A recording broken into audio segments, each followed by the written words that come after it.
dipukul di ulu hati saya. Tiga komoditas strategis ini menghasilkan devisa lebih dari 65 miliar dolar Amerika, setara dengan 1.100 triliun rupiah per tahun. Tapi marilah kita jujur kepada diri kita sendiri. Hari ini Indonesia sebagai negara anggota G20, tapi rasio belanja negara kita terhadap produk domestik bruto kita adalah yang paling rendah di antara negara-negara G20. Demikian juga rasio penerimaan negara kita terhadap PDB kita adalah yang paling rendah di antara negara-negara G20. Dari data terbaru IMF kita bisa melihat rasio pendapatan Meksiko 25% dari PDB, India 20% dari PDB, Filipina 21% dari PDB, Kamboja saja 15% dari PDB, Indonesia 11-12% dari PDB. Kita harus introspeksi dan sadar dan berani bertanya, kenapa kita tidak bisa kelola ekonomi kita sehingga pendapatan negara kita bisa setara dengan negara-negara seperti Filipina, Meksiko. Sekarang pun kita masih di bawah Malaysia. Apa yang sebabkan kita tidak mampu? Bedanya apa kita sama orang Malaysia, orang Kamboja? Bedanya apa kita sama orang Filipina?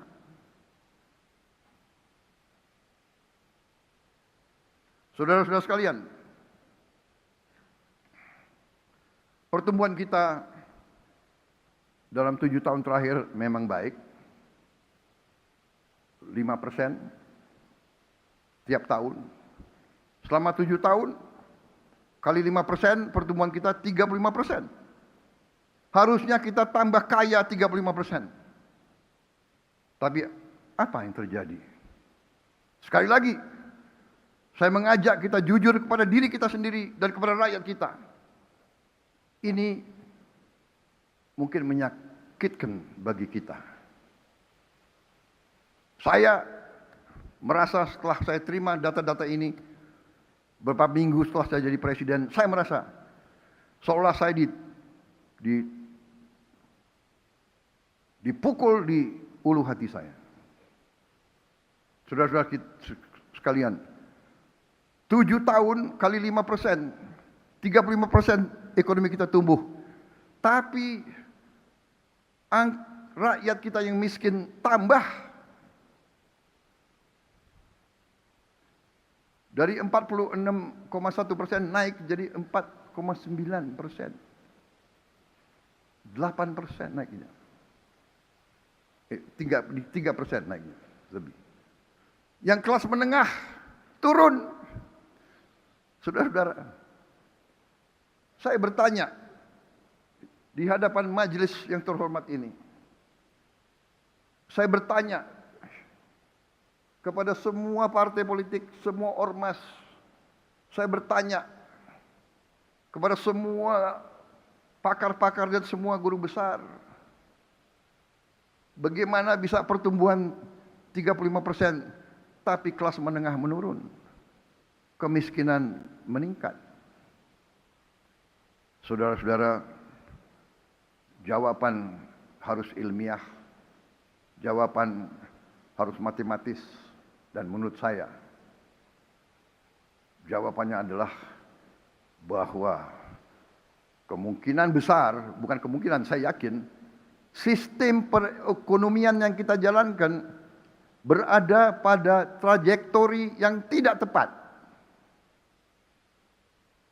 Mungkin perbedaan kita dengan negara-negara seperti Meksiko, seperti India, Filipina, dan lain sebagainya adalah perbedaan sistemik. Kita harus lihat fakta.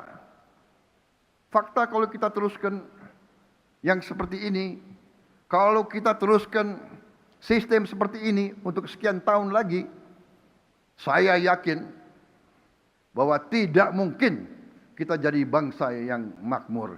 Tidak mungkin kita jadi, tanpa kemakmuran kita tidak mungkin bisa menjaga kedaulatan kita.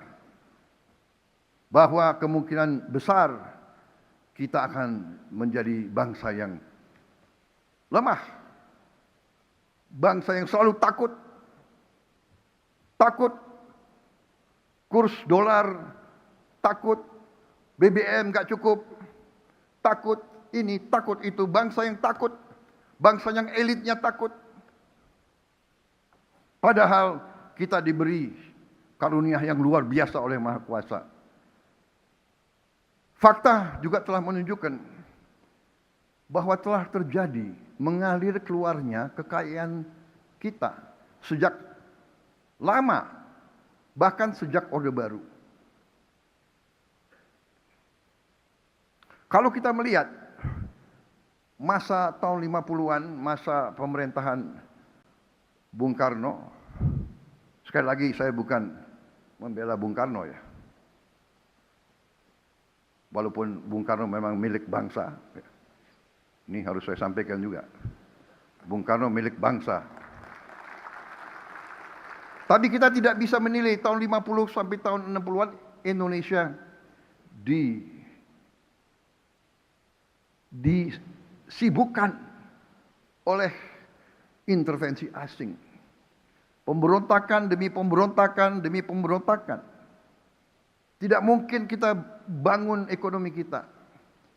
Di awal Orde Baru pun kita dikacaukan oleh banyak masalah. Tapi alhamdulillah kita telah bangun ekonomi kita. Tapi apa yang kita ketemukan setelah berapa puluh tahun? Terjadi apa yang saya namakan outflow of national wealth. Saudara-saudara sekalian, bahwa negara kita tidak pernah rugi. 1 tahun pun kita tidak pernah rugi. Ekspor kita selalu lebih daripada impor kita. Kalau ilmu dagang berarti yang kita jual adalah lebih banyak dari yang kita beli. Harusnya negara ini tidak pernah akan mengalami krisis ekonomi. Tapi apa yang terjadi? Yang terjadi adalah keuntungan kita yang selama 22 tahun adalah 436 miliar dolar, yang keluar adalah 343 miliar dolar. Ini angka-angka dari PBB.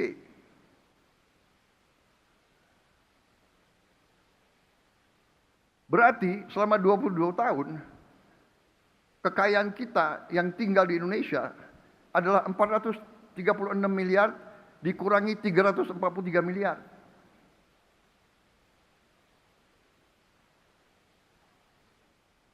Saudara-saudara sekalian, ini yang sebabnya gaji-gaji guru kecil, gaji-gaji aparat penegak hukum kecil, gaji-gaji ASN kecil. Ini yang selalu anggaran tidak cukup, anggaran tidak kuat, dan sebagainya. Selama 3